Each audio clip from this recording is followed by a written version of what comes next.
ना ना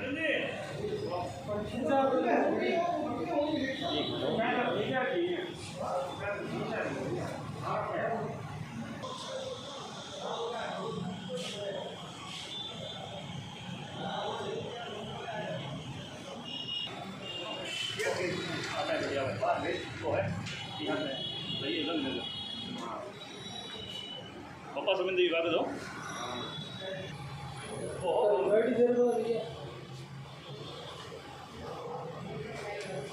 तो मौके पे हम छोड़ दिया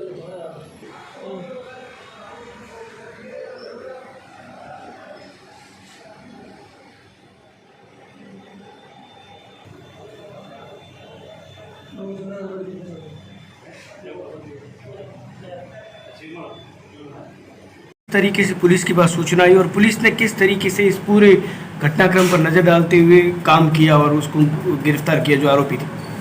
कल दिनांक 17 को शाम के टाइम लाला राम जो है चौधरी बाड़मेर के रहने वाले, उन्होंने कहा मेरे रिश्तेदार मंगना राम है दूदू के रहने वाले, उनका लड़का मोहन जो कोई काम से बाड़मेर आया था, तो उस लड़के का अपहरण हो गया। उसने कोई फ़ोन नंबर से बताए, उस फ़ोन नंबर से बार बार 3-4 लड़के जो फिरौती वसूलने के लिए धमकियाँ दे रहे हैं कि नहीं फिरौती नहीं दी तो हम मार देंगे।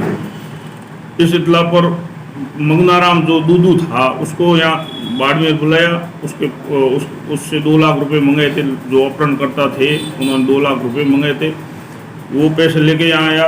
उसके बाद में जहाँ पे उन्होंने पैसे लेना बताया वो शाम को 9 बजे के टाइम बताया था। तो 9 बजे पुलिस को जब इतला दी तब पुलिस पार्टी ने चोटन चौराहे पर पूरा घेरा डालकर सिविल वर्दी में और उस अपहरणकर्ता को 2 जनों को मौके से दस्तयाब किया। 2 जने और थे जहाँ पे उसको अपहरण करके रखा था, मारपीट की थी, सुखदेव और उत्तमाराम। फिर बाद में देर रात उन दोनों को भी दस्तयाब किया और अपहरण जो लड़के का हुआ था उसको सुरक्षित छुड़वा कर थाने लाए। तो उसके बाद उसके पिता द्वारा रिपोर्ट की थी और रिपोर्ट के आधार पर 4 युवकों को हमने गिरफ्तार कर लिया है और कार्रवाई जारी है। सर, अपहरण की वजह क्या रही? क्या अदावत थी इनके बीच में जिसकी वजह से अपहरण किया गया और फिरौती मांगी गई? अपहरण के लिए ये मोहन जो है वो धर्माराम की पत्नी जो है वो उससे 2 साल से दोस्ती चल रही है उसकी। ये मोहन कह रहा है कि मेरे दोस्ती है, उसके अलावा मेरा उसको संबंध नहीं है, लेकिन दोस्ती है और मैं उससे मिलने जाता हूँ।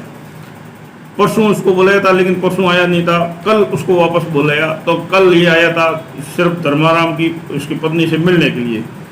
धर्माराम की पत्नी को ये नहीं पता था कि मेरा पति को इस बात की जानकारी है।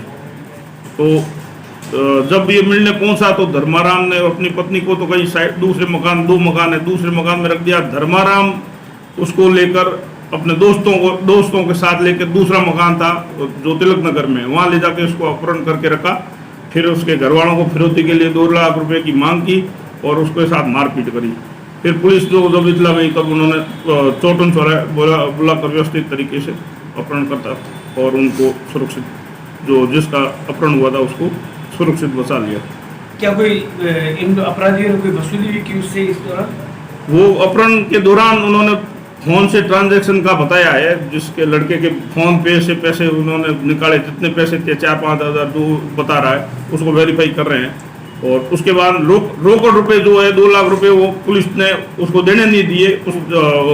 सिर्फ उसको वहाँ खड़ा करके दस्तयाब के लिए उसको खड़ा किया था।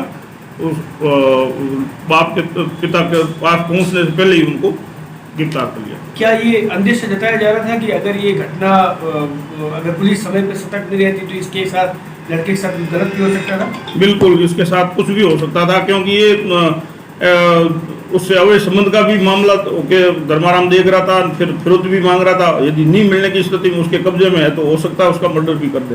तो ऐसे इस बात से इनकार नहीं किया जा सकता कि उसके साथ अनहोनी नहीं होती। लेकिन पुलिस ने सतर्कता बरतते हुए इन सभी को मौके से जितने भी थे सभी को दस्तयाब करते हुए। Okay sir.